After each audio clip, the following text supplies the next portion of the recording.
Hey, what is up, you guys? Xantho here. I apologize in advance for the video spam and you guys having to watch a bunch of videos if you do, in fact, watch them.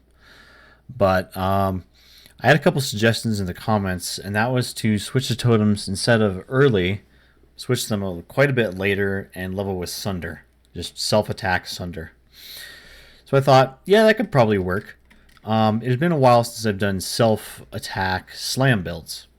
So I tested it out with Facebreaker at like level 38 and then just two-handed axes beforehand. And I found that, holy crap, this is fantastic. It's actually quite a bit faster than totems, than switching to totems early. You just got to pick up, in the Impaler Keystone as soon as you can. When you get to normal lab and get your Master of Metal, get Impaler. And your clear is going to be pretty damn good. I have an example here. I think I'm level 40 something. Just in Act 5, the courts. And basically, this is the clear. You shield charge around, you attack with Sunder, you warcry a couple times, you attack. The warcries are pretty quick because you could pick up a couple warcry wheels in the tree. And the warcries used are basically Seismic Cry and Intimidating Cry. Seismic Cry massively increases your AoE. Intimidating Cry basically doubles your damage for 2 exerts, and then it goes to 3 exerts when you pick up a passive on the tree that exerts an additional attack. So Sunder is doing unbelievable damage here.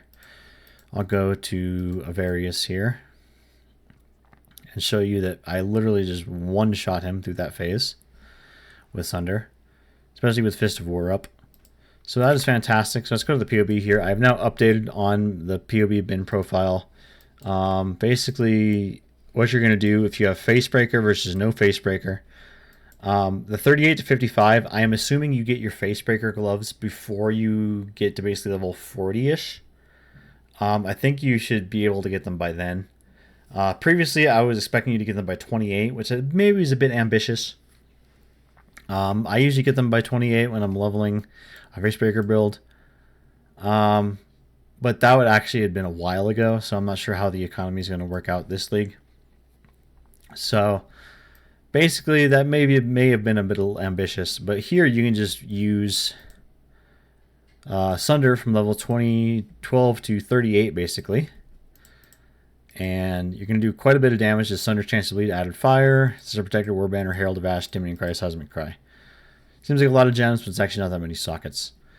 And then at level 12, you're just going to use basically a vendor crafted axe. Axes are kind of basically the highest DPS, kind of best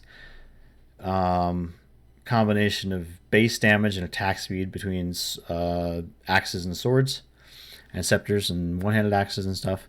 So two-handed axes are basically your best bet. So you can buy them from the vendor and then just vendor craft them with a rare rustic sash and a blacksmith's whetstone. Rare rustic sashes you can get by just killing any essences you find along the way and then just essencing your rustic sash rather than you actually using alchemy, because you are going to need quite a bit of alchemy as in Act 4 when you buy all your stuff. So then we have new leveling from 28 to 38. Sunder, Ruthless Chance to Bleed, Melee Fizz, Blood and Sand, Red Banner, Ancestral War Chief, Intimidating Cry, Seismic Cry, Poacher's Mark. And 38 end of campaign basically doesn't change. This seems like a lot of sockets, which it kind of is. But you should be able to get your sockets, enough sockets. Because basically this is going to be once you switch to Facebreaker, which means you're going to be able to use a shield, which is a little bit extra sockets. And it's easier to socket like that than like a 6-socket, axe or something if you were to not switch to Facebreaker.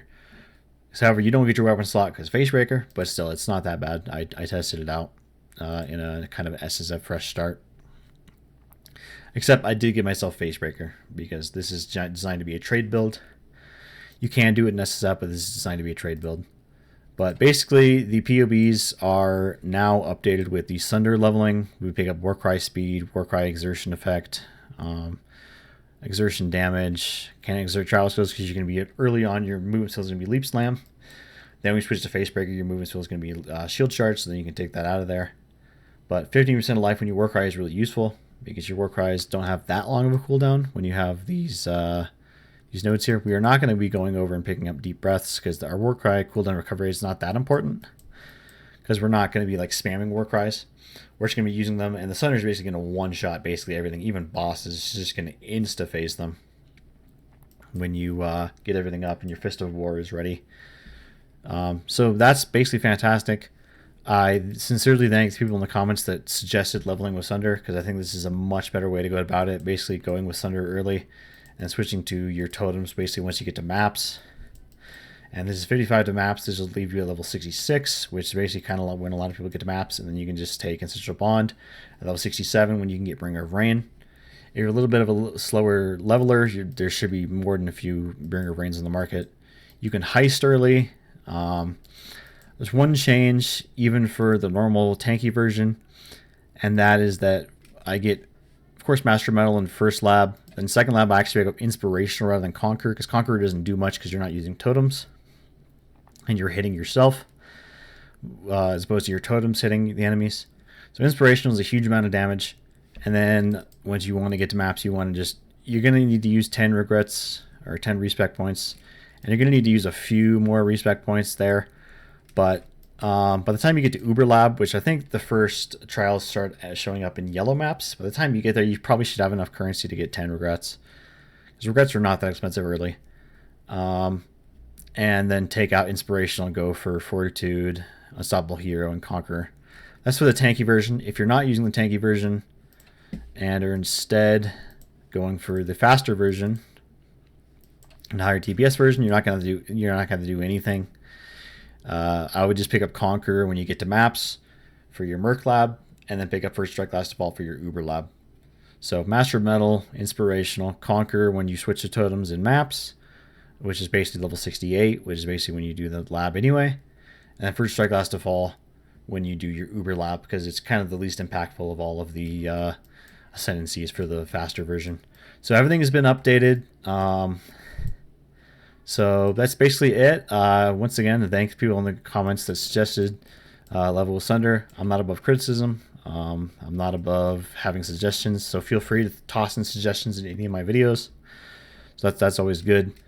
It's always nice to improve on things, and community involvement in builds is kind of one of the best ways of improving builds.